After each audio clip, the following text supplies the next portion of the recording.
Brighton's very own author, presenter and favourite socialite Peter Jarrette attended Pup Aid this weekend as one of the judges.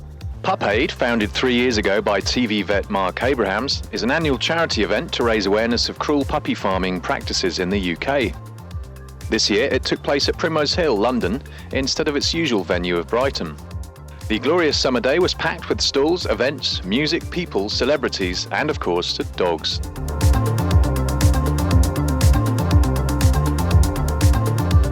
Hi guys, it's me again, Peter Jarrette, and I'm at Pup Aid in Primrose Hill in London, and as you can see it's a hot sunny day here in September the 8th. And I'm going to be interviewing one or two faces that you might know already, some that will be new to you.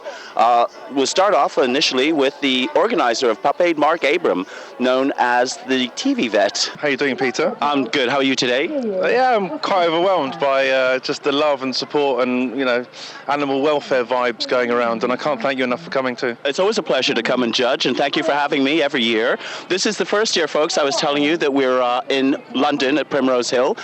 In the previous 5 years, it's been in Brighton, more recently in Stanmer House. Anyway, so Marc, give us a little background into the ethos of Pup Aid. So Pup Aid is basically a way of educating and raising awareness to the British public about how to correctly choose a dog, which sounds stupid, it sounds simple, but many of the public are actually choosing to buy dogs on a whim because a celebrity has them, convenience culture from a pet shop, online, which are all diseased, and even worse than that, the mothers that are breeding these dogs are actually kept in the most horrific conditions, puppy farms, which is like battery farming of dogs. So really it's a way of educating people, using celebrities, using fun, using music, using food, using fantastic people like yourself to basically make some noise and spread the word, because there's no real laws in place that are working, and the whole puppy farming thing can't be policed. So people power, which is becoming more and more popular these days and more reliant upon, sadly, will hopefully stop people buying them in the first place, stop the demand and stop puppy farming, and instead people should be rescuing from rescue centres or asking to see the mum and the pup interacting together like from a proper responsible breeder, not in a pet shop. At the end of the day, it all boils down to awareness, which we're trying to do, and you've got people here like Brian May, Joanna Page. It blows me away, but it's animal lovers coming together and making a noise, and the bigger the names, the more awareness to spend. People will go back home from here, they'll be moved by the parade of ex-breeding bitches, they'll be moved by Brian's words. This will stick in their brain. It's not just a dog show, it's an awareness day, and to hook people here we have all the fun stuff, but to really make it important and worthwhile we have the serious stuff, and it's that balance that I think affects people the strongest. Well, Marc, you're doing a really good job, and Marc's been prominent in the Parliament, is that not right? Yeah, I was in Parliament again on Thursday. It's always a bit of a waste of time because you're sort of preaching to people who could change stuff but don't seem to really care. But for the first time on Thursday, we spoke to a lovely MP who's an animal welfare-minded MP called Neil Parish, who seemed to sort of want to get on and do something about it. So, yeah, it was a positive one, which makes a nice change. So I think you are making a change, as I said before, and I think the message is getting through. And if Mr. Parish can step into the breach and lend some weight to the cause, all the more better. And of course, everybody out there who's seeing this tonight or today, whenever it's shown, you too will now be more aware of the perils of puppy farming. And of course, Marc Abraham from TV is doing a very good job in the flesh to make sure that it's not a dog's life out there for the puppies. Marc, thank you. Thank you, Peter. Thank you so much for supporting this event once again. You're My great. pleasure. Thank you, Marc. Hello, Betty. Marc, come in. It's a bit lively. Come in. Oh, right. Peter, who's doing third? Well, I need a third, a second and a third. Rob and I are dog behaviourists. We have a long history together. We were in the show Dog Borsal together 3 years ago. Yes. And Rob and I both work in London a lot. Obviously, as behaviourists, we see some of the terrible problems that happen because of poor breeding and terrible puppy farming. And I actually live half my life in Wales amongst all of this, so it is absolutely appalling. So, as behaviourists, we want to help get the word out there. I was the animal welfare officer for my local authority for 19 years, so I had to deal with a lot of the puppy farm puppies that went into the pet shops and so on. So that was kind of where I got really interested in trying to change that. And obviously, as Deb says, as behaviourists, we're often tasked with trying to fix the problems that some of these puppies get as a result of that. And what would you say is one of the primary behavioural problems that is noticeable in a young puppy that's had a start in life in that fashion? A lot of it is fear related. They don't learn. They should be learning from their litter mates the moment until they're 8 weeks old. So they learn about what noises to be frightened of or not. They learn how to be handled, how to eat safely with people touching them and being around them. So a lot of the problems are fear-driven ones.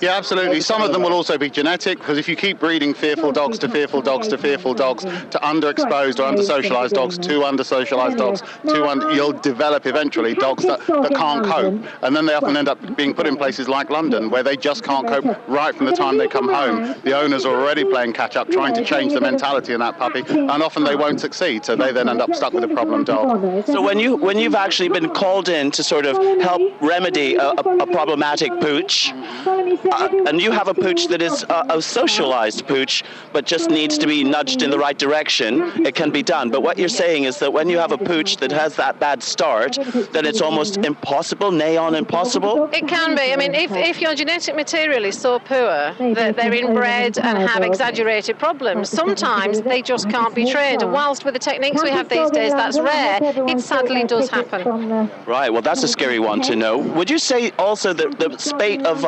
attacks that we see in the news, in the media, on children and whatnot from dogs, muscle dogs, and all of that, are some of those dogs, would they be puppy farmed?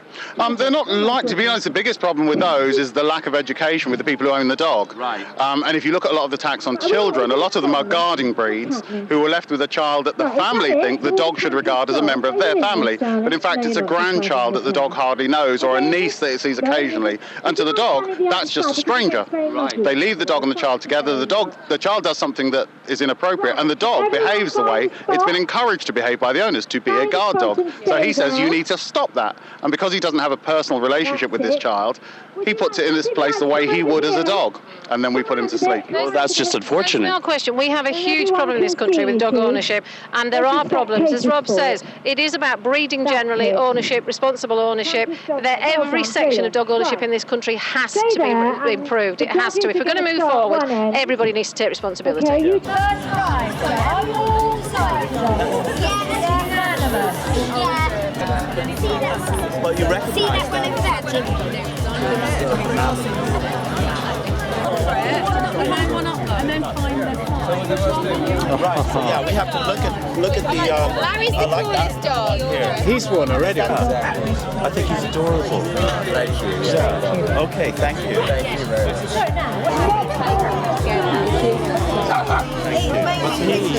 What's her name? How old is she? She's just gone one. She's just one. And she's and what breed is she? She's a long coat chihuahua. Long coat chihuahua. She's a Yorkie. Yeah. Puppy, yeah. And what? So Jack Russell Chihuahua. Yeah. What would that be called? The Jack Chi, I think. The Jack Chi. Yeah. They're very calm, very lovely. Yeah.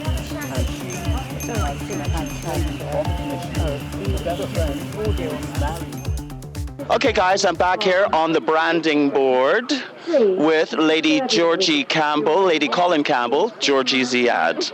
Hello. How are you? I'm very well, thank you. How are you? Well, I'm good and hot, and I bet you're hot, although you look very summery and cool. It's marvellous. What a glorious day. What a glorious day. And Georgie, you've come down again the second year to judge in Pup Aid, and how are you finding that? Oh, it's such a wonderful experience. Every dog lover should be here every year, because it's really the most magical experience. Magical. Now, Georgie, you're a big pet lover. You have Springer Spaniels? Yes, I do. And my eldest dog actually wrote a book. She wrote a memoir called With Love from Pet Heaven by Tum Tum the Springer Spaniel. And it's lovely. I have read that book, and I laughed and I cried because Tum Tum's no longer with us, but Tum Tum has left a number of her descendants with you. Yes, she has. I now have the sixth generation, but she also left us her legacy, which is to tell us all about pet Pet Heaven. Yes, and she has. But before going to Pet Heaven, she had a lot of run-ins with a lot of famous people, and especially Queen Elizabeth, I remember, in one episode in the lobby of the building that you lived in. Yeah, oh, yes. Yeah, but I will not recount that now. No. Anybody who wants to know what it's about can read it in the book. And where can we find Tum Tum? Tum Tum is Dynasty Press, and they can find it by going to the online, first of all, to find out where they could acquire it. Oh, yes, I suppose. dynastypress.co.uk, or they can get it on Amazon. With Love from Pet Heaven by Tum Tum the Springer Spaniel. Do go and get that book. It's a really good one. It's for all ages as well. This is Jasmine Harmon from A Place in the Sun. You'll be familiar with that TV format. We all get really, really jealous. Well, You don't have to be jealous today. No, well, It's weather. I know we've got good weather. You're in the sun. Thanks for coming to my camera station today, Jasmine. And how are you? I'm really good, having a really, really good day. It's amazing to see such a great turnout here at Pup Aid. It's a good turnout for the first year in London here at Primrose Hill. And of course, you've been a supporter because I saw you last year. Jasmine comes down to Brighton. That's how committed she is.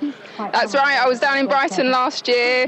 I judged a couple of categories last year. This year I'm judging Campest Dog in London. Oh, so yes. Yeah, good girl. Good. So she is judging. Yeah. I am, and it won't be as heartbreaking as Best Rescue or Best Child with a Dog, you know, because those you want to give them all a prize. Yeah. Hopefully, Yeah. this one we can be a bit, you know, Yeah. a bit less emotional about it. I think, you know, we live in a society now where it's so easy to say, I want something. You just go on your phone or on your computer on the internet and you buy it straight away. We're not very patient, and people have also taken that to another level with buying pets that way. And so, you know, without giving it a second thought, and I think a lot of people just don't know about it. So it's great that events like this are happening to raise awareness.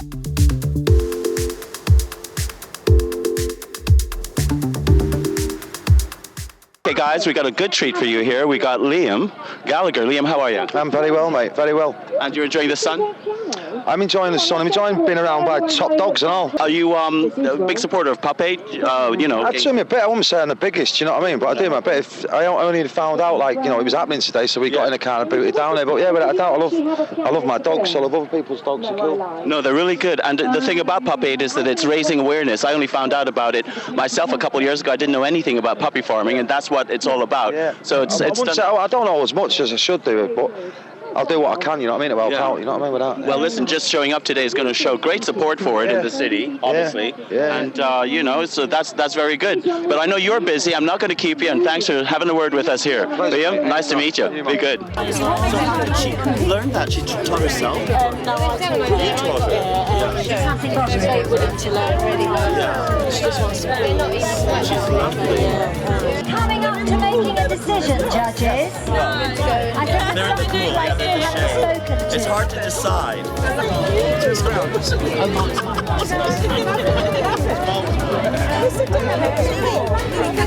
Sit down.